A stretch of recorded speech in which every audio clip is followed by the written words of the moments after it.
Bonjour à tous. Merci pour votre présence à notre table ronde. Petit à petit, les gens se connectent. Pourriez-vous nous préciser dans le chat si vous nous entendez bien, si vous nous voyez bien, s'il vous plaît? On fait un petit test son. Peut-être tous un peu parler pour de... Ouais. Oui, effectivement, si on ne parle pas. Ouais, tout à fait. Super, très bien. Bonjour Bon, à tous. écoutez, on vous entend bien. Bonjour. Ok, bonjour tout le monde. Donc, merci beaucoup du coup d'être présent pour cette table ronde virtuelle sur un sujet voilà, qui nous tenait à cœur. Donc, le code NoOps, est-ce que c'est finalement la suite logique du DevOps? Qu'est-ce que ça implique? Qu'est-ce qui se cache finalement derrière ces concepts? Et de façon concrète, pour les entreprises, comment converger vers cette démarche, vers une démarche NoOps? J'ai le plaisir d'avoir avec moi aujourd'hui donc 3 experts qui s'y connaissent bien sur le sujet. Arnaud Gentil, Julien Mazoyer et Maxime Lefebvre. Je vous laisse peut-être dire quelques mots sur vous. Arnaud, tu souhaites démarrer? Oui, bien sûr, merci pour cette introduction. Alors, je suis Arnaud Gentil, je suis Product Leader DevOps pour Synapsys et aussi je suis architecte technique dans une société leader dans le transport ferroviaire, je vous laisserai deviner lequel, et connu peut-être une petite résonance au côté international en étant l'auteur de flowcharting sur Grafana qui mêle Grafana et Drop.io. Très bien, merci beaucoup. Maxime? Yes. Donc, bonjour, moi c'est Maxime Lefebvre. Donc ça fait maintenant à peu près 6 ans que je suis dans ce monde de DevOps. Avant j'avais une grosse casquette de développeur. J'ai commencé en tant que développeur front-end. Ensuite je suis passé développeur back-end et les deux me plaisaient beaucoup. Donc j'ai été développeur full stack avant de rejoindre ce monde DevOps. Voilà. Merci Maxime. Et puis Julien, je pense que tu es en mute. Oui, je suis en mute, je te confirme. Bonjour, Julien Mazoyer, je suis ingénieur système chez Synapsys et dans mon contexte client, je suis en particulier impliqué dans des sujets d'automatisation des environnements Microsoft. Super, merci beaucoup Julien. Donc nous avons 45 minutes devant nous pour avoir cet échange ouvert sur cette thématique très intéressante. Moi-même, Nathalie Oyos, directrice marketing et communication chez Synapsys. Je vais vous parler très rapidement donc de Synapsys. Nous sommes une société de services. Nous existons depuis 12 ans. On accompagne essentiellement des entreprises grands comptes de tout secteur d'activité sur des projets de transformation des infrastructures. Et nous avons donc 180 consultants qui sont spécialisés dans les domaines du cloud, du DevOps et du digital workplace. Et nous avons également donc une BU conseil qui gère des projets de transformation des systèmes d'information, de numérique responsable ou Green IT, et également sur des sujets data. Donc voilà pour la petite explication de qui est Synapsys. N'hésitez pas surtout à poser vos questions. L'objectif, c'est vraiment aujourd'hui d'avoir un échange collaboratif. Donc le chat est fait pour ça. On prendra donc les questions en live. Et l'objectif, c'est vraiment de démystifier un petit peu tout ce sujet. Donc, le code NoOps, est-ce que c'est la suite logique du DevOps? Arnaud, en introduction, est-ce que tu pourrais peut-être nous donner un petit peu de contexte? Alors, oui, tout à fait, merci. Alors, je vais d'abord donner un peu de contexte et pourquoi on a choisi ces deux thèmes. Est-ce que low-code, NoOps, on doit les prendre séparément ou ensemble? On essaiera d'y répondre durant ce meeting. Donc, pour du contexte, je pense qu'on va parler d'abord de DevOps, qui aujourd'hui a atteint une certaine forme de maturité. Donc, sans rentrer dans le détail du DevOps, il y a le côté vitrine du DevOps, c'est-à-dire que le DevOps, c'est une méthodologie pour réduire les frictions, améliorer la collaboration. Ça, c'est le côté vitrine de l'outil. Derrière, il y a tout ce qu'on entend parler comme de CI/CD, donc Continuous Integration, Continuous Deployment ou Continuous Delivery, ça dépend dans quelle mesure vous intégrez. Aujourd'hui, les grands SI ont atteint une certaine forme de maturité et ont rajouté un certain nombre d'autres éléments en continu, qu'on pourrait parler de continuous development, c'est-à-dire dans le sens où on développe lorsqu'on vient de livrer la dernière itération. Continuous testing, qui est intéressant, qui permet de tester en permanence ce que l'on développe. La partie sécurité, qui peut s'intégrer sur tout cet aspect d'automatisation. Et ce qu'on peut arriver après de ça, c'est qu'on arrive sur une forme d'hyper-automatisation. Le gros avantage du DevOps, c'est que effectivement, on a réduit tous les éléments qui pouvaient générer de la friction, aussi bien humain que technique. On arrive aussi sur un constat, c'est-à-dire que le DevOps nécessite au dev de se rapprocher de l'Ops et de l'Ops de se rapprocher du dev. Ça veut dire que ça nécessite une certaine maturité, un certain nombre de compétences. Et il y a un constat. Aujourd'hui, le marché côté IT est tendu en termes de ressources et on est sur une expansion forte de la numérisation de la société. Donc, comment on peut répondre à ça? C'est qu'est-ce qu'on peut attendre après le DevOps ou qu'est-ce que le DevOps peut devenir? Donc, on s'est proposé ces deux thèmes. Le thème low-code, no-ops pour répondre aux besoins de la pénurie de développeurs et la partie no-ops pour répondre aux problèmes de pénurie de ressources côté ops, mais aussi d'experts sur le sujet. Donc, pour la définition de chacun, donc, je vais laisser la parole à Maxime pour la partie low-code et no-ops. Yes, merci. Pour la partie low-code, no-ops, déjà je vais définir ce que c'est le low-code. Donc le low-code, il faut imaginer un outil qui possède des composants qui sont déjà prêts à l'emploi, que l'utilisateur va pouvoir utiliser, faire un drag and drop sur, par exemple, sur une application mobile. Voilà, il veut déglisser un composant, par exemple, le lecteur MP3. Il va pouvoir venir derrière mettre son lien de sa musique, etc. Et vu que c'est un outil low-code, il va avoir derrière la possibilité de modifier le code source de ce composant pour l'adapter à ses besoins à lui.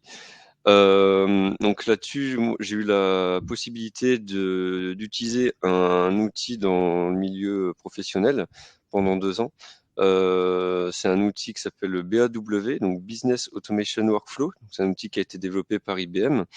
J'en parlerai juste après parce que cet outil, pour moi, c'est l'outil, je vais pas dire parfait, mais un super outil qui réunit à la fois le low-code et le no-code. Maintenant, pour la partie no-code, donc faut imaginer pareil, un outil qui va permettre d'utiliser, enfin qui va proposer à l'utilisateur des composants qu'on va pouvoir utiliser pareil en drag and drop sur des applications. Sauf que derrière, on n'aura pas la possibilité de modifier son code source. On va uniquement pouvoir modifier les paramètres d'entrée et de sortie de ce composant. Donc, pour reprendre l'exemple du lecteur MP3, en guise de composant, on va uniquement pouvoir modifier en fait la source de ce lecteur MP3, savoir uniquement la musique ou le son qui sera joué sur ce lecteur. On ne pourra pas derrière modifier son code source, ce ne sera pas possible. Et pareil avec le low-code, ce qu'on pouvait faire également, ce que j'ai oublié de préciser, c'est qu'on peut avoir la possibilité de créer soi-même son composant. L'outil low-code va vous proposer tous des composants qui sont prédéfinis, mais vous allez avoir aussi la possibilité de créer vous-même des composants si vous avez des besoins qui sont très spécifiques. Est-ce qu'il s'adresse aux mêmes acteurs, Maxime? Est-ce qu'il s'adresse aux mêmes acteurs, le low-code ou le no-code? Je pense que si on a un background un peu développeur, même un background développeur, le low-code, ça peut être intéressant si derrière on a ce besoin et cette envie de développer soi-même ses propres composants. Ça peut être très intéressant. Le no-code, quelqu'un qui n'a pas envie de se prendre la tête avec du développement derrière, c'est l'outil parfait. Par contre, si on a envie derrière de faire des petites modifications, le low-code, c'est quand même mieux. Ouais. Ok. Il y a une question. Ouais, il y a une question dans le chat qui me permet de te couper, Maxime, je suis désolée. À qui revient la responsabilité en cas de vulnérabilité détectée sur un produit développé en low-code sans modification par l'équipe projet? C'est une bonne question. Si c'est un composant qui est, enfin, moi je pars du principe qu'à partir du moment où on utilise un composant, qui est proposé directement par le logiciel, si on n'est pas intervenu nous-mêmes dans cette modification du composant au niveau du code, pour moi la la responsabilité revient, à l'éditeur de l'outil. Parce que c'est lui qui a développé ce composant, on l'utilise et s'il y a une vulnérabilité à l'intérieur, c'est pas de notre ressort. Par contre, pour moi, si on crée nous-mêmes notre composant via cette plateforme low code, c'est à vous, enfin c'est la personne qui a développé le composant qui est responsable de la vulnérabilité. D'accord, très bien. Merci beaucoup. N'hésitez pas à poser vos questions, on est là pour ça. Maxime, je t'avais coupé. Tu peux Pas de continuer. souci. Ah oui, c'est vrai, donc sur l'outil que j'ai pu utiliser, donc BAW, pour moi, c'est un super outil, low code et no code. Donc c'est un outil qui se base, un peu sur le principe du langage Scratch qui a été développé par le MIT. Donc Scratch, c'est un bon, on peut pas vraiment dire c'est un langage, mais plus un outil, qui est vraiment top pour, que les jeunes puissent apprendre, la logique de développement. C'est-à-dire c'est des blocs, un bloc if, un bloc ou, enfin il y a plein de blocs en fait qui vont avoir des fonctionnalités prédéfinies. Vous allez les mettre les uns à la suite des autres, même les emboîter les uns dans les autres et ça va, vous permettre de créer votre premier programme et BAW permet de développer avec cette logique. C'est-à-dire, vous allez avoir par exemple des bibliothèques de composants qui sont déjà prédéfinis, il y a un peu de configuration à faire, d'où la partie low code. Et cet outil vous permet également de créer vous-même vos propres bibliothèques que des personnes vont pouvoir utiliser. Donc ça, c'est pour la partie no code. Donc là, on est dans un contexte professionnel. Donc cet outil va vous permettre de créer des process qui, par exemple, vont permettre à un utilisateur de créer une machine virtuelle. C'est-à-dire, on va avoir juste un formulaire qui aura été créé par le biais du no code. Donc le formulaire, c'est vraiment des éléments qu'on va venir prendre et glisser sur notre page web. Donc, par exemple, une zone de texte, je prends la zone de texte, je la déplace, je rajoute un petit label au-dessus, nom de la machine. À la fin, ça va nous générer un formulaire. Et derrière le formulaire, quand on va appuyer sur le bouton créer la machine, derrière, ça va lancer tout un process qui a été développé par le biais justement du low code ou no code, ça dépend du besoin derrière. Et on va pouvoir créer une machine virtuelle. Donc c'est Est-ce que un tu es super d'accord? besoin. Ouais. Est-ce que tu es d'accord que pour dire que le no-code, par définition, on n'est pas obligé d'avoir des compétences IT pour travailler dessus? C'est l'objectif. Ouais, ouais, tout à fait. Alors Tout que à fait. low-code, c'est justement pour fournir des outils à destination du no-code ou des personnes qui n'ont pas forcément ces compétences. Exactement. Ouais, tout à Donc, fait. ça répond à un premier besoin, c'est-à-dire ce que j'appelle côté DevOps, le mouton à 5 potes, c'est-à-dire quelqu'un qui soit aussi bien en capacité de comprendre les enjeux business côté Ops et les enjeux, les problématiques ou les contraintes techniques côté Dev. Ouais, Ouais, ok, exactement. merci pour ces précisions. Exactement. Pas de souci. Donc voilà. Alors au niveau parce qu'il y a quand même des compétences à avoir sur cette partie low code, no code. Quelqu'un qui veut se lancer sur cette partie low code, un langage qui est nécessaire dans cette partie, c'est le JavaScript.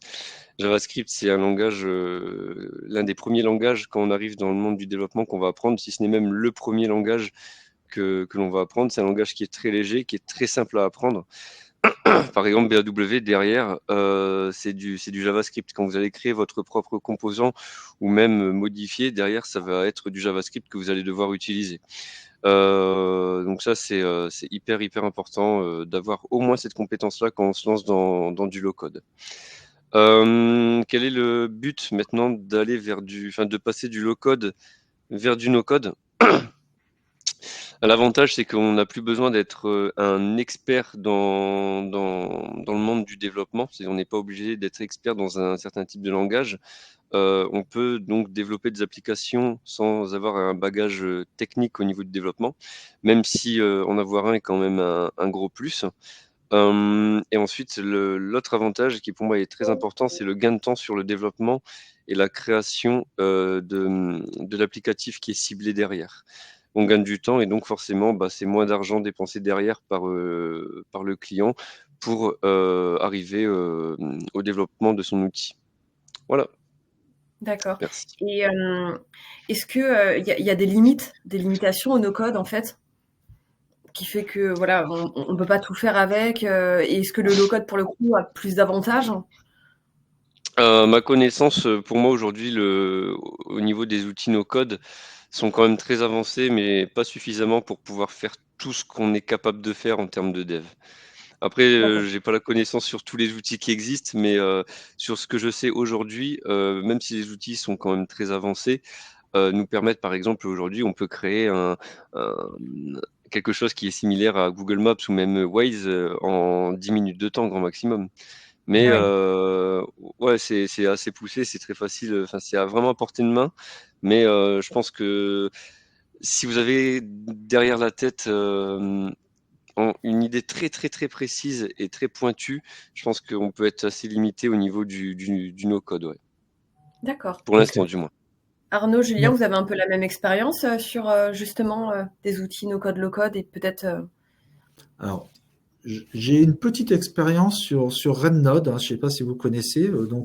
Ce qu'il faut noter sur ces outils low-code, no-code, c'est qu'ils sont très visuels. Ils sont ce qu'on appelle WYSIWYG. C'est des briques qu'on assemble avec des liens où on définit les événements et comment les déclencher. Donc aujourd'hui, les précurseurs là-dessus, moi je connaissais à mon époque RedNode, donc qui était quelque chose qui était assez intuitif, qui nécessitait quand même de développer le composant, mais après, pour assembler ces composants, ça nécessitait pas forcément de compétences particulières. Donc ça, c'était l'avantage que je note aussi par rapport à ce que vient de dire Maxime, c'est qu'aujourd'hui, l'offre no-code, nos codes, c'est fortement enrichi. C'est-à-dire qu'avant, c'était très visuel. Ce sont des outils qui étaient surtout orientés automatisation, workflow, événementiel. Aujourd'hui, on trouve l'équivalent sur toute la partie WYSIWYG, la partie front-end, c'est-à-dire pour faire des designs, des formulaires, des choses comme ça à destination du client ou des utilisateurs. Mais aussi, il y a toute la partie back-end qui s'est enrichie, notamment en termes de base de données. Je pense à Airtable, je pense à, pour la partie base de données. Pour la partie front-end, je pense à WeWeb. On trouve beaucoup d'articles là-dessus, où c'est une petite société française qui monte en puissance et qui apporte des solutions clés en main pour l'utilisateur. Justement, il y a une question, je pense, qui fait écho. Mhm. En optant pour du no-code, low-code, on s'enferme dans un écosystème éditeur.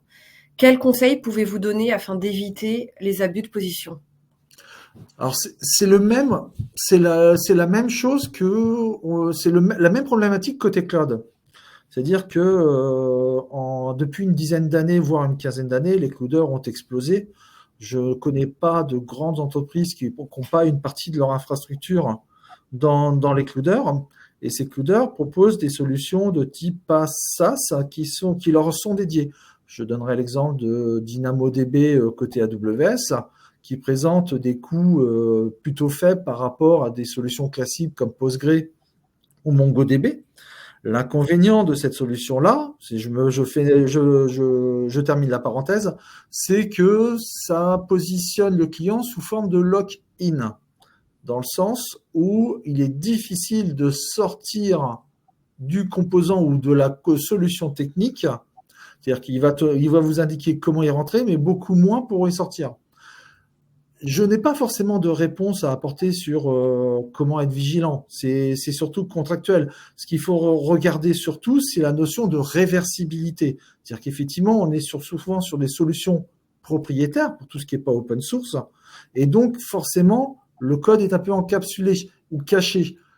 Je préconise d'aller plus sur des solutions qui se rapprochent sur des standards, comme l'a dit Maxime, notamment sur des solutions de type JavaScript, même si c'est encore du low-code. Mais l'avantage de cette solution-là, ça permet de faire une partie de réversibilité. Après, la compatibilité entre un Zapier, un Webflow, un Airtable, un Glide et compagnie, je ne la connais pas. En général, il y a fort à parier qu'il faut reprendre les bases et reprendre le schéma pour le reproduire dans un autre éditeur. D'accord. Très bien. Merci beaucoup Arnaud. Je ne sais pas si Maxime, tu souhaites compléter. Non, je suis tout à fait d'accord avec ce qu'a dit Arnaud. C'est vrai que quand on développe une application en no-code, enfin du moins dans un milieu professionnel, je trouve que c'est quand même bien d'avoir une partie derrière low-code ou même une partie vraiment code pur et dur. Pour l'instant, pour moi, c'est une solution hybride, ça reste idéal quand même aujourd'hui, je trouve. D'accord, très bien. Merci beaucoup. Donc effectivement, merci pour toutes ces informations sur justement les outils low-code ou moins la démarche low-code. Si donc du coup on bascule et on s'intéresse un petit peu au NoOps, son lien également avec le DevOps, Julien, est-ce que tu peux nous donner un peu d'éléments? Oui, bien sûr. Déjà, je pense qu'il faudrait commencer par tout de suite casser le réflexe instinctif qu'on a en regardant le terme. NoOps signifie pas se débarrasser des ops, mais tout du moins transformer leur métier en les sortant de leur implication dans les déploiements classiques d'infrastructures, dans l'intervention manuelle dans le déploiement classique d'infrastructures. C'est-à-dire le cliché qu'on a tous de l'ingénieur système Windows et de clic-clic-souris. Son rôle, ça va être de remplacer ces clic-clic-souris par une automatisation complète du processus qui visera à fournir, à déployer l'infrastructure, que ce soit vers un client final ou vers les équipes de développeurs.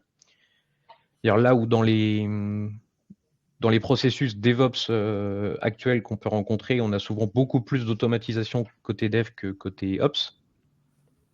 On vise l'hyper-automatisation en s'assurant que la partie Ops soit tout aussi automatisée et tout aussi gravée dans le code.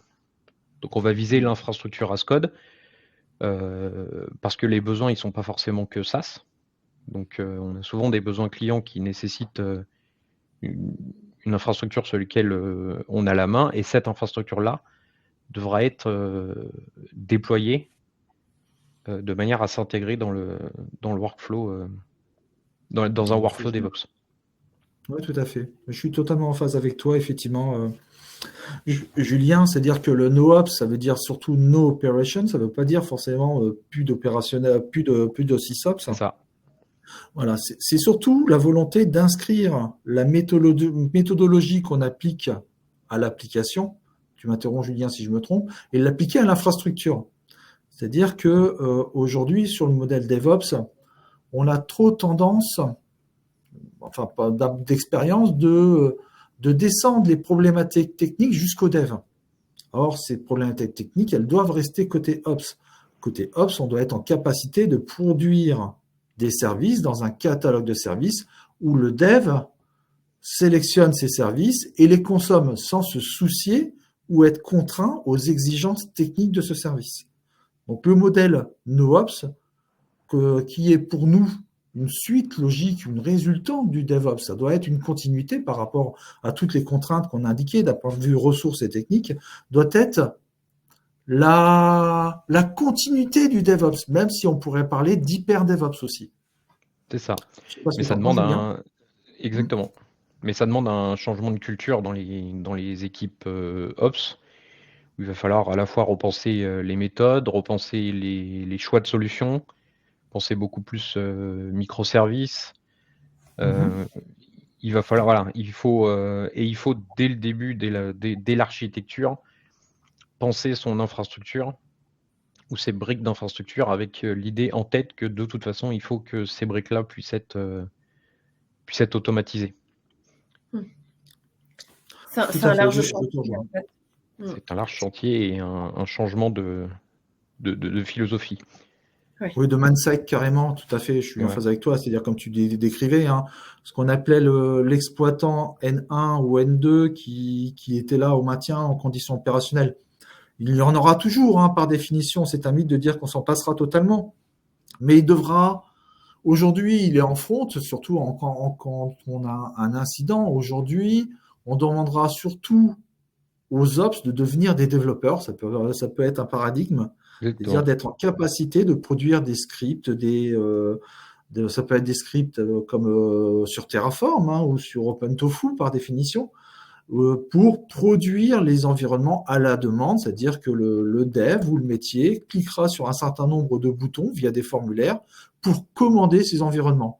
On sera totalement à l'opposé de ce qu'on a connu il y a une dizaine d'années, hein, lorsqu'on émettait une demande d'environnement, selon la complexité de l'environnement, ça pouvait prendre, pour avoir la totalité de ces environnements sur projet, ça pouvait prendre entre 6 et 12 mois.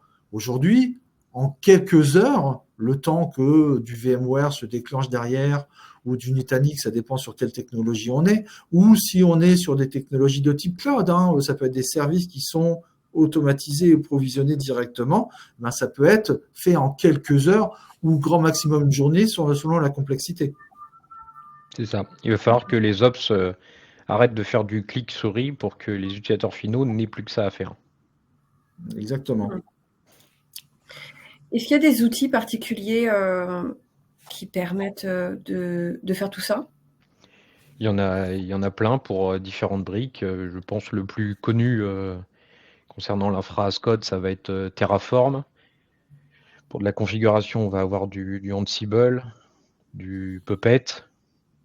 Évidemment, comme dans toute chaîne DevOps, on va impliquer Git pour avoir un suivi de notre code qui déploiera notre infrastructure, pour avoir un suivi de version et de réversibilité possible. Forcément du Git qui va rentrer en jeu. Et après, sur des environnements cloud, où évidemment cette solution de NoOps sera plus facile à atteindre sur un environnement cloud, on va avoir plein d'outils. Je pense à Bicep sur Azure, par exemple, qui vont nous permettre d'atteindre cette hyper-automatisation côté infrastructure. Tout à fait. Grosso modo, ce sont les mêmes outils côté DevOps, hein, sauf qu'on n'utilise pas la même finalité. C'est-à-dire qu'avant, on utilisait des outils DevOps du style Ansible, comme vient de le citer Julien, ou Terraform, pour créer un environnement sur un projet. Là, on aura variabilisé tous ces scripts, on les aura automatisés, ils seront derrière des serveurs et plus à la main d'utilisateurs pour automatiser totalement le provisioning des environnements. C'est là qu'intervient la notion de DevOps. Mais j'irai plus loin, c'est-à-dire que tous les éléments qui étaient un peu des irritants sur un projet qui n'a jamais été confronté à le renouvellement d'un certificat, à l'ouverture d'une route, à, j'en passe, le cryptage de fichiers ou le chiffrage, pour être plus précis, et que ça a été un frein sur leur projet de façon que le temps que ça se mette en place, bah, tous ces éléments qui sont aujourd'hui identifiés comme irritants côté infrastructure seront générés, auto-générés ou auto-régénérés si nécessaire. Ça, c'est l'aboutissement du NoOps. Et ce que devra Exactement. être le NoOps. Bah, c'est un très bon exemple. Typiquement, dans mon contexte, c'est des actions comme l'ouverture d'un port, l'ajout d'un élément dans une waitlist proxy, etc. C'est des choses que nous, on a déjà intégrées dans des workflows, en l'occurrence des Azure DevOps, où depuis une simple demande et après une validation sécurité, l'action en elle-même d'aller ouvrir un port ou d'aller ajouter un élément dans une waitlist ou de générer un certificat, elle est gérée par une chaîne DevOps. Tout à fait. Voilà, c'est là où je disais pour ces microservices, c'est qu'il faut, voilà, on a bien une action, un besoin et un développement, une action que pour ce besoin. Ouais, tout à fait. Là, on s'attarde beaucoup sur la partie on-prem. Il y a déjà des outils, par définition, qui sont un peu orientés NoOps, on va dire, côté Cloudera aussi. Je pense à tout ce qui est... alors, moi, j'appelle ça des faces. Certains appellent ça des passes. Moi, je dis que c'est des faces. On va y revenir un peu plus tard. C'est tout ce qui est Azure Function, tout ce qui est Lambda sur AWS ou Beanstalk. C'est-à-dire que ce sont des éléments qui sont en capacité d'accueillir une technologie. Alors, on n'est pas encore sur le low-code NoOps au niveau de ces éléments. Je pense que AWS, Azure et GCP, pour pas les nommer, proposeront des solutions de type low-code NoOps aussi. Mais ces outils-là sont de type FAS, c'est-à-dire que c'est quoi la différence entre du FAS par rapport à du PaaS ou du SaaS? C'est entre les deux. Le SaaS, c'est grosso modo, si on te propose une application, tu n'as plus qu'à t'occuper de la partie paramétrage. La partie PaaS, c'est encore trop orienté technologie. On parle de bases de données, on parle d'un certain nombre d'éléments qui sont liés à une technologie. Le FaaS, c'est entre les deux, c'est-à-dire que j'ai une application, j'ai un besoin propre à moi, mais je ne veux pas me soucier d'une part de la scalabilité, du monitoring, je ne veux pas me soucier de l'obsolescence, de la sécurité. Donc, ce n'est pas du SaaS parce que j'ai besoin d'installer mon application et ce n'est pas du PaaS parce que je ne veux pas me soucier de la technique. C'est ce qu'on appelle des solutions FaaS. Il y a d'autres des choses. Si demain vous souhaitez de le faire sur du on-prem, je vous invite à vous intéresser fortement à un outil qui s'appelle OpenFaaS, qui vous permet justement d'installer de façon presque automatique où vous n'avez pas à vous soucier la partie monitoring, la partie sécurité, la partie habilitation et la partie scalabilité. Vous n'avez plus qu'à déployer sous forme de pod, parce que ça rate du Kubernetes derrière, votre application et vous n'avez plus à vous soucier de toutes ces couches contraignantes pour le business. Ouais. Il y a une question intéressante. Oui. Dans un monde d'infrastructure as code, de low code, de no-ops, est-ce que les experts techniques ne sont pas en train de s'auto-remplacer? Non, on est en train de se muter. C'est la même mutation qu'il y a eu quand les clouders se sont imposés. C'est-à-dire qu'avant, tu avais un SysOps, tu avais un DBA, tu avais, je sais pas moi, un autre exemple, messieurs, j'ai du mal à trouver. Enfin bref, on avait ces métiers-là. Aujourd'hui, il y a vraiment une distinction entre le SysOps côté middleware et le SysOps qu'on appelle plus ingénieur côté cloud. On parle d'architecte DevOps, on parle d'architecte cloud. Des fois, on est un peu les deux, mais on est rarement expert sur les deux. Ça peut arriver, hein, dans le public, il y en a peut-être. Moi, je suis plus DevOps que cloud, j'ai quelques notions de cloud. Donc, ce que je veux dire, c'est que nos métiers muent par la force des choses, parce que la technologie va très vite, parce qu'il y a des besoins, ou on crée aussi peut-être ces besoins, qui doivent être exprimés et qui doivent être satisfaits, excusez-moi du terme. Et donc, nos métiers évoluent, et c'est par la force des choses. Donc, le métier, comme on disait, de SysOps de type N1, N2, oui, c'est un métier qui va peut-être probablement, je ne vais pas dire disparaître, mais fortement décroître. Des ops, on en aura toujours besoin. Qui peut dire aujourd'hui qu'il a encore des pupitreurs dans sa société, des préparateurs batch? C'est par la force des choses. C'est soit on avance avec les progrès technologiques, soit on est derrière. Et je pense Après, tu as donné un super exemple tout à l'heure, Arnaud. Tu as donné un Ouais. super exemple tout à l'heure aussi, c'était avec les ops qui, eux, vont dans leur métier. En fait, il faut voir ça comme une évolution. C'est-à-dire, tout à l'heure, tu disais que les ops vont devoir apprendre derrière à développer. C'est exactement ça, c'est l'évolution de leur métier, en fait. Si derrière, on va dans du low-code no-ops, c'est exactement ça. C'est ça. Moi, en tant que ops, oui, je pense pas que on ne va pas supprimer notre métier, mais on va le transformer. Ce qui disparaît, tu as cité les pupitreurs, c'est excessif, mais ce qui va disparaître, c'est voilà, le cliché, comme je disais tout à l'heure, le cliché de l'administrateur système qui faisait ses déploiements en faisant clic, clic, clic suivant sur X serveur. Ça, oui, c'est amené à disparaître. Et je m'inquiéterais plus pour les ops qui jusqu'à maintenant me sont dit, j'ai pas besoin de faire une ligne de code, c'est pas mon métier, je suis pas développeur. Moi, durant mes études en informatique, j'ai connu la guéguerre de côté de l'école qui était système et côté de l'école qui était dev. Disons, vous, on veut pas vous parler, vous, on veut pas vous parler. Bon, aujourd'hui, je sais qui a gagné. C'est les systèmes qui deviennent dev et certainement pas les devs qui deviennent système. Voilà. Oui, tout à fait. Mais oui, c'est des métiers. Forcément, c'est de la transformation des métiers qui va derrière. Comme il y en a eu quand le cloud est arrivé, il y a eu les mêmes questions. Quand les clouders sont arrivés, les sysops se sont dit, j'ai plus de travail, quoi, parce que la couche basse, la couche d'abstraction fait que j'ai plus rien à faire. Et bon, c'est pas vrai. Il y a d'autres problématiques qui se créent. C'est la force de nos métiers. On a une chance inouïe de travailler dans l'IT, c'est-à-dire qu'on a des métiers qui évoluent, le train-train quotidien. Il n'y en a pas tellement. Il faut toujours se remettre en cause. On est toujours sur de l'amélioration continue et se mettre au niveau du marché. Donc, ça peut être effectivement contraignant, mais c'est aussi challengeant. Exactement. Merci beaucoup. Merci pour cette question philosophique. Voilà. Est-ce que, Arnaud, tu pourrais nous parler un petit peu plus en détail de la méthodologie concrètes pour Alors, justement mettre en place une démarche NoOps? Comment on y alors, parvient? il y a pas une méthodologie. Je vais dire qu'il y a ma vision. Je vais la partager. Il y en a une multitude. Je pense qu'il y a autant de méthodologies ou des bonnes pratiques qu'il y a d'acteurs.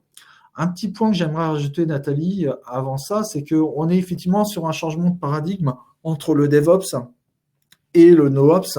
Et je pense que ça s'impose aussi côté dev. C'est qu'avant, on était sur une conduite de projet qui était liée très orientée collaboration. Aujourd'hui, sur le NoOps, on est conduit par le dev qui devient autonome. On est sur de l'auto-provisioning, c'est-à-dire que le dev se passe de l'Ops, mais comme le disait Julien, je terminerai là-dessus, c'est que l'Ops ne disparaîtra pas pour autant, c'est que juste qu'il devient un peu moins un goulot d'étranglement, de façon à donner de l'autonomie au dev et donc au business et donc aux enjeux liés au marketing. Je me sens Alors, je vais vexé me permettre d'enchaîner par le effectivement goulot. sur ta partie méthodologie. Oui, excusez-moi. Je me sens vexé par le goulot, Arnaud. Alors, ouais, on va dire qu'on pourra se concentrer sur des actions à plus forte valeur ajoutée. Exactement. Vous n'êtes pas un Exactement. goulot d'étranglement. Merci, Nathalie. Vas-y Arnaud, je t'en prie. Alors sur la méthodologie, je vais essayer de travailler sur le thème méthodologie. D'abord sur la partie low code, no code. Comme vous avez pu vous constater, on développe d'abord la partie low code, no code, et puis ensuite on développe la partie no ops. Ce sont deux courants, grosso modo, qui peuvent être menés en parallèle. C'est à vous de voir dans vos sociétés s'il faut les faire, s'il faut donner plus d'énergie vers l'un ou l'autre ou les deux en même temps. Moi, je déconseille quand même de faire les deux en même temps. Mais à un moment, ces deux mouvements vont se croiser. En termes de méthodologie, côté low-code, no-ops, c'est déjà tout… low-code, no-code, excusez-moi.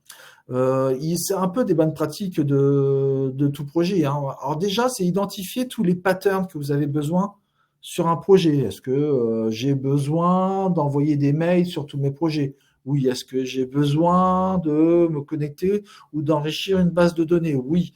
Est-ce que j'ai besoin d'avoir une interface de type HTTP ou mobile? Oui. C'est-à-dire que c'est des cases à cocher et puis vous regardez tous les acteurs présents sur le low-code no-ops et vous regardez s'ils répondent à ces cases à cocher.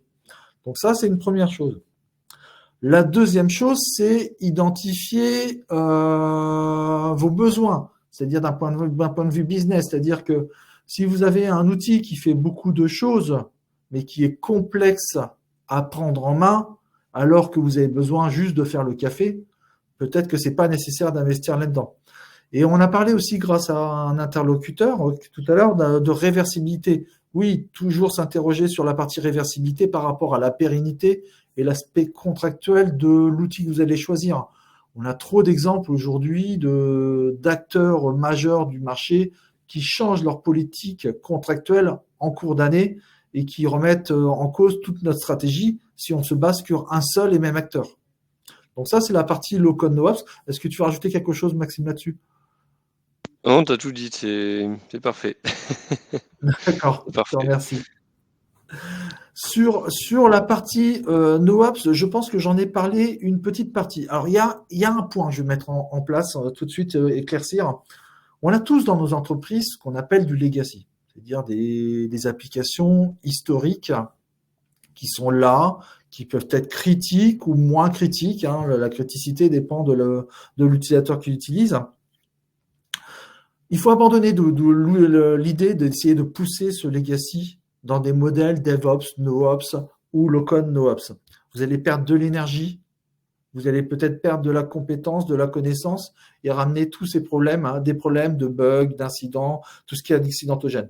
Il est préférable d'allouer une petite équipe qui reste à maintenir cette partie legacy le temps que toute votre transformation se fasse, que ce soit sur un modèle DevOps, NoOps ou no-code.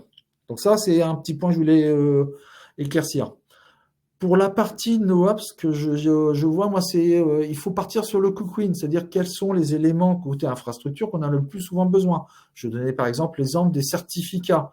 Est-ce que je ne peux pas l'automatiser pour le générer? Souvent, c'est souvent fait, mais le renouvellement, souvent, ça ne l'est pas. Est-ce qu'on ne pourrait pas imaginer quelque chose qui a un composant dans son code qui permet, ou dans une infrastructure qui permet de renouveler de façon automatique un certificat. Donc, c'est identifier ce qu'on appelle le 80-20, c'est identifier où je peux faire des efforts, où je peux avoir un gain rapidement. Je vous ai parlé aussi de phase, c'est-à-dire que ce que j'aime bien dans le function as a service, qu'on ne met pas assez souvent dans l'IT, c'est que ça rajoute tous les éléments qui souvent sont problématiques pour un projet, surtout sur un début de projet. Quel dashboard je dois mettre, quelle sécurité je dois mettre. C'est s'appuyer sur la notion de phase dans votre infrastructure et développer ce concept, que ce soit sur un CUDA, avec les exemples que je vous ai donnés, ou par des outils qui font du phase de façon automatique, ou développer tout simplement votre propre solution phase à base de Kubernetes et de nodes de pod que vous vendriez, excusez-moi du terme, auto-scalable. Donc ça, c'est surtout ça. Il y a aussi... alors j'ai perdu le terme, c'est penser l'infra avec peu d'interaction. N'oubliez pas que les devs, ce ne sont pas des techniciens et toutes nos contraintes, vos problématiques, ça ne doit pas redescendre sur le dev. Aujourd'hui, c'est trop le cas. Quand on parle de Cube, moi j'aime beaucoup Cube, mais Cube ramène une certaine complexité aussi côté dev, avec les notions de mapping réseau, d'ouverture, j'ai telle adresse IP, ça ne marche pas, sur la partie ingress. Bref, des fois, c'est quand c'est mal conçu et qu'on redescend nos problématiques côté dev, on engendre d'autres problèmes. Donc tout ça, dans ces méthodologies-là, il ne faut pas oublier qu'est-ce qu'on veut faire. On veut créer de la valeur. Créer de la valeur, c'est créer un catalogue de services à destination du dev en impactant tout l'aspect technologique. Donc ça, ce sont des méthodologies, c'est plutôt ma façon de faire. Peut-être que vous la partagez, peut-être que vous ne la partagez pas, à vous de dire dans le chat. Julien, est-ce que tu voudrais rajouter quelque chose ? Non, j'ai pas de choses à rajouter. Si, peut-être sur l'endroit où concentrer l'effort, côté Ops, on va avoir très souvent des parties de notre travail qui va être très consommateur en temps quand il s'agit de faire les choses manuellement, mais qui ne sont pas forcément les plus durs à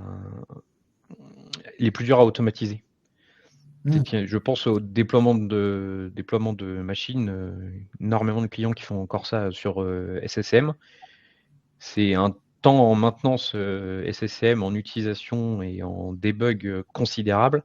C'est pas si compliqué que ça, remplacé par une solution un peu plus DevOps. Et donc là, le Kubernetes, il est très facile à avoir. Il y a des choses qui vont être peu consommatrices en temps et qui seront très complexes à automatiser. L'arbitrage doit se faire aussi là-dessus, quoi. Okay. Et de ton côté low-code, no-ops, Maxime, est-ce que tu as des choses à rajouter sur la méthodologie ?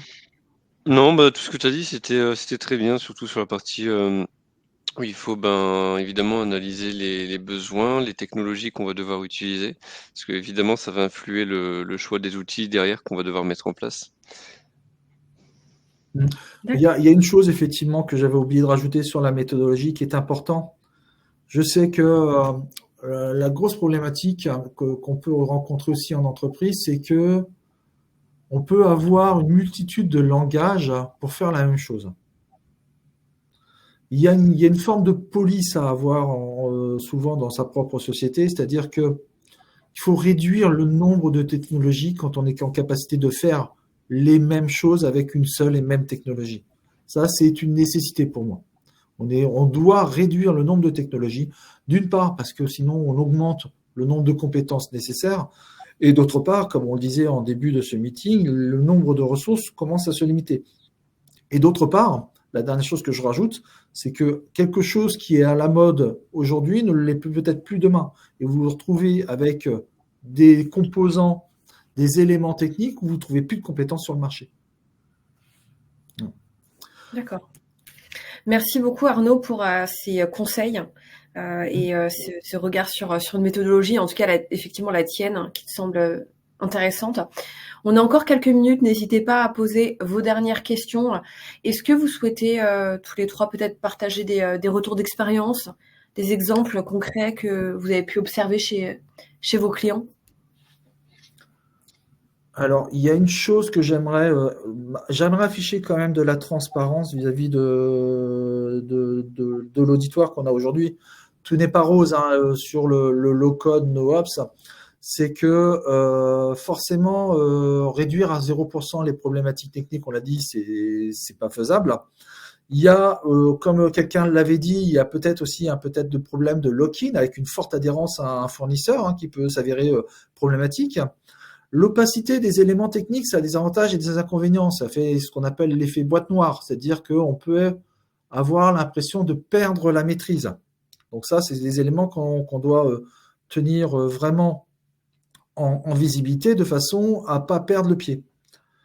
Par contre, il y a un certain nombre de bénéfices hein, qui sont un peu ISO à celle du DevOps, mais en allant plus loin, comme je disais, s'affranchir des contraintes techniques, se focaliser sur le business et que sur le business. C'est-à-dire que le dev est consacré à 100% sur le business et pas forcément sur une ouverture de route ou quelque chose qui ne marche pas. C'est donc consacrer tout le temps et le coût au développement et non à l'infrastructure, comme ça peut l'être dans certains temps aussi. Et puis, à terme, forcément, la réduction du nombre de compétences nécessaires avant la mise en production sur un domaine particulier. Dernière chose que je voulais ajouter, on ne trouvera jamais du low-code ou no-ops, mais du low-code, no-code ou du no-ops qui répondra à tous les besoins. C'est-à-dire que la technologie avance tellement vite. Je ne sais plus si j'ai donné cet exemple. Aujourd'hui, on développe beaucoup d'applications de type web ou de type mobile, mais demain, il n'est pas interdit qu'on soit en nécessité de développer des applications pour des casques virtuels. Est-ce que ces casques virtuels, ils sont intégrés à tous notre catalogue de services? Non, il y aura une phase où il faudra effectivement enrichir notre catalogue de services. Donc, Nathalie, je me permets de rebondir sur ton sujet. Est-ce qu'on a de l'expérience dessus? Alors, il y a peut-être une petite question avant les retours d'expérience. Est-ce si irréaliste de demander aux devs d'avoir des notions d'ops et aux ops d'avoir des notions de dev?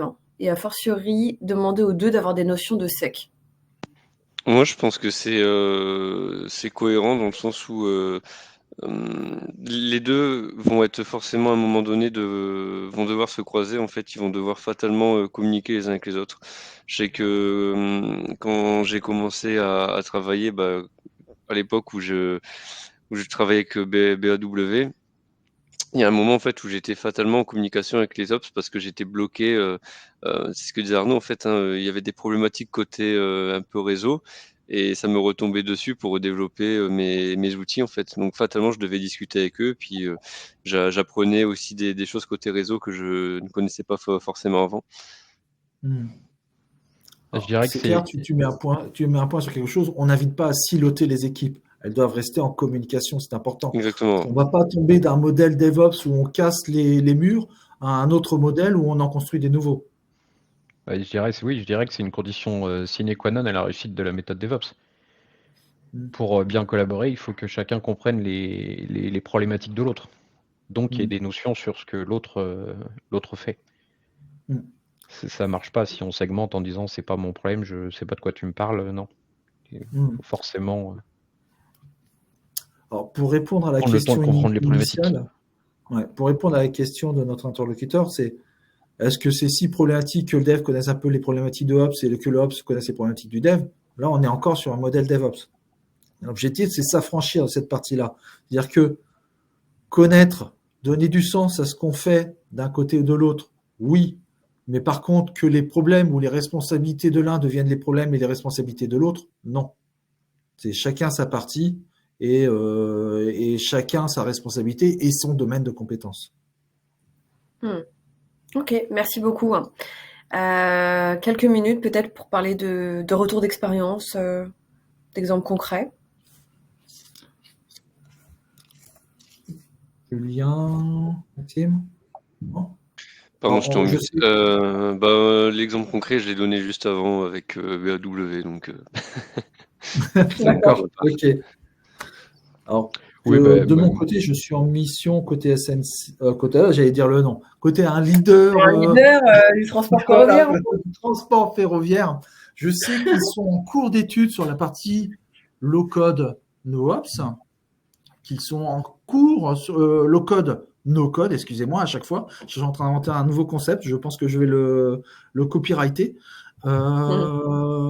Sur la partie NoOps, on en est encore très loin, mais il y a les premières briques qui arrivent. C'est-à-dire que là, on est sur un modèle où on provisionne l'infrastructure une première fois, mais ça reste encore très orienté Ops avec des interactions avec le dev. Là où j'ai vu le plus avancé, c'est dans une autre banque, un grand leader aussi de la banque, dont les initiales commencent par S, ça finit par un G, où ils sont vraiment matures sur cette partie-là, où ils sont entre guillemets, à partir d'outils de type Cloudify, du Edge, du VMware, des choses comme ça, avec un outil qui s'appelle IN4Code. Est-ce que c'était pertinent de choisir celui-là, c'est pas le sujet. Eh ben, c'est le dev est en capacité de construire, mais aussi de détruire ses environnements à la demande. Donc, ils en sont pas loin du NoOps par définition. Le Ops intervient encore parce que il y a tout l'aspect sécuritaire qui intervient, l'aspect monitoring qui n'est pas encore développé. Et encore, ils en sont pas loin, mais ils en sont pas loin. D'accord. Julien? Oui, je confirme. Alors, je suis dans un contexte un peu particulier où justement mes clients finaux ne sont que des développeurs qui gèrent des applications développées en interne. Et donc le NoOps, c'est une condition sine qua non au business, puisqu'ils ne peuvent certainement pas attendre qu'on soit disponible pour déployer leur environnement. Donc, toute la chaîne de DevOps est pensée pour qu'ils soient libres de développer leur environnement à la demande. Et donc, tout est codé de manière à pouvoir déployer des infrastructures, des services, des conteneurs, ce qu'ils veulent. On a un catalogue de services assez développé, aussi bien sur du on-prem que sur du cloud en fonction des besoins et des nécessités. Donc, je pense que je suis dans un environnement où on commence à toucher doucement du doigt à l'hyper-automatisation et au NoOps. Okay. D'accord. Merci beaucoup. Ce qui signifie pas que j'ai plus de travail. Je travaille énormément. Ouais, c'est sûr. Mais merci à tous. Est-ce que vous avez encore des choses à rajouter? Ouais, tout à fait. Avec Oui, Julien, Maxime et toi, Nathalie, bien sûr. Alors, si vous regardez un peu, vous documentez sur la partie NoOps, surtout sur la partie NoOps, sur le net, sur les différents influenceurs, il y a souvent une opposition où on oppose le DevOps et NoOps. C'est pas la trajectoire qu'on a suivie, c'est-à-dire que pour nous, le NoOps, c'est une continuité du DevOps et en aucun cas un remplacement. On est sur de l'hyper-automatisation. Le DevOps reste, comme pour rester justement sur cet aspect vitrine, sur l'aspect collaboratif de la méthodologie agile surtout. Le NoOps, pour moi, il répond surtout à la problématique de ressources, de compétences et d'hyper-automatisation. En aucun cas, j'opposerais la partie DevOps à NoOps. C'est juste une continuité et une nouvelle façon de réfléchir. J'appellerais ça du DevOps niveau 3. C'est le boss final du DevOps. Ouais. Non, il y en aura peut-être encore. Alors, on parle pas de nos devs encore. Peut-être qu'un jour, ils vont parler de ce sujet, mais on ne sait pas. Ça marche. Merci, en tout cas, merci à tous les trois. Merci à tous d'avoir été présents pour cette table ronde. Merci Maxime, Julien, Arnaud. C'était un plaisir, comme d'habitude, d'échanger avec vous. Merci. Sur ce sujet. Eh bien, je vous souhaite à tous une excellente journée. N'hésitez pas si vous avez des questions, si vous souhaitez prolonger l'échange. On est disponible pour ça. Merci à tous. Merci bonne beaucoup. journée. Merci pour votre présence. Merci, bonne journée. À bientôt. Merci. À bientôt. Au revoir.